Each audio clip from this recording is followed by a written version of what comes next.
I feel like this conversation is really going to get your attention. Very soon, the bread that you and I eat will be made from the byproducts of the ingredients used to make beer. See, now I got your attention.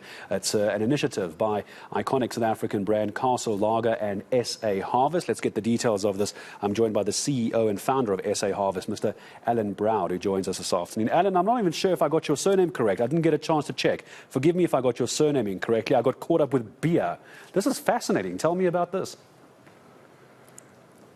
So, the breweries and Castle Lager have undertaken an initiative where they use the byproduct, as you mentioned, from the making of beer grain, and they're going to make bread out of it. And instead of this byproduct going to waste or going to landfill or going to animal feed, they're making bread, and they're going to distribute this bread via our NGO, SA Harvest.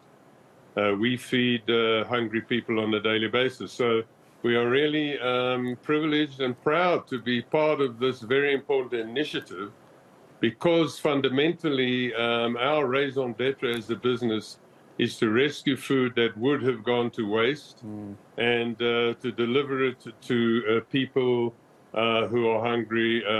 20 million of our South Africans are in a state of severe food vulnerability, while 10 million tons, which equates to 30 billion meals, goes to waste every year.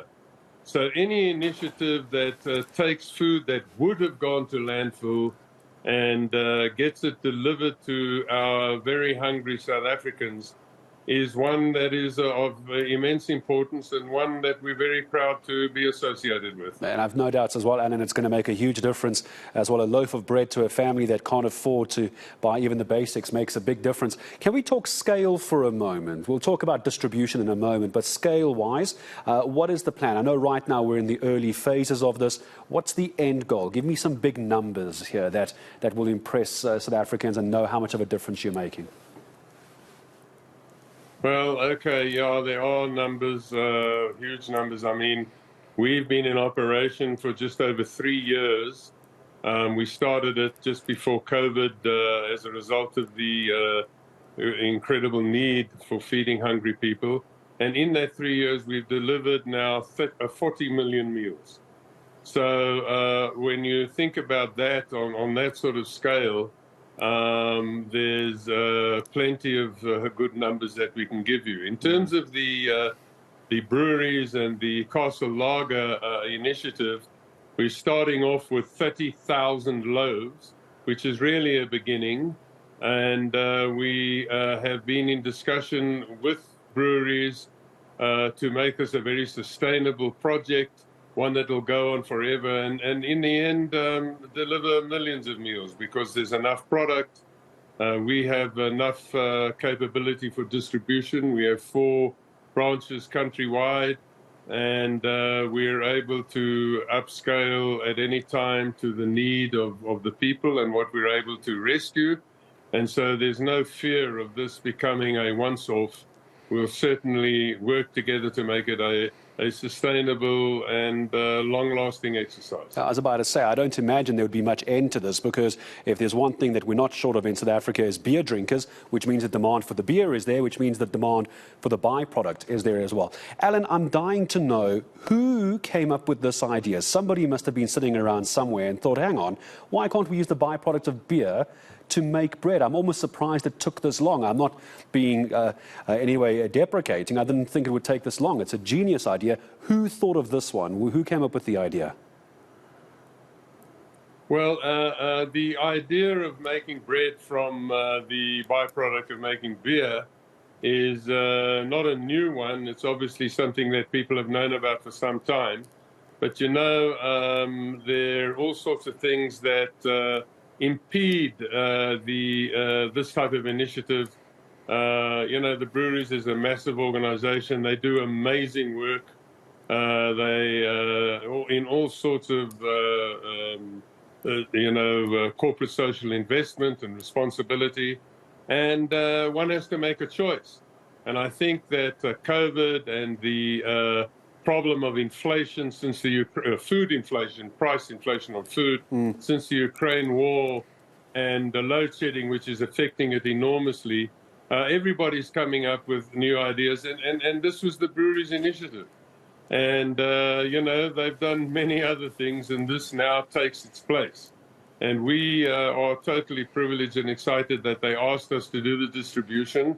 And so we move on. And there are many other things that can be done, and each thing that can be done, its time will come. I would get into a lot of trouble from viewers on Twitter if they find out I don't ask you this last question, Alan, as I say goodbye to you now. So right now, this bread is being produced for those who are unable to afford it, of course, but you know there are going to be beer drinkers out there thinking, hang on, if I can buy this bread, that would be great. I don't imagine it's commercially available, is it? Well, that's a very interesting question, Gareth. So I'm not so sure whether it's only beer drinkers who want to buy the bread. I myself have tasted this bread. It's delicious. And I guarantee you there will be an enormous amount of people who want to buy it. The fact is, at the beginning, it's going to be a charitable program whereby we will deliver the bread for free to our beneficiaries. We have more than 200 beneficiaries countrywide. And we are very keen, though, that going into the future, it's not only charity.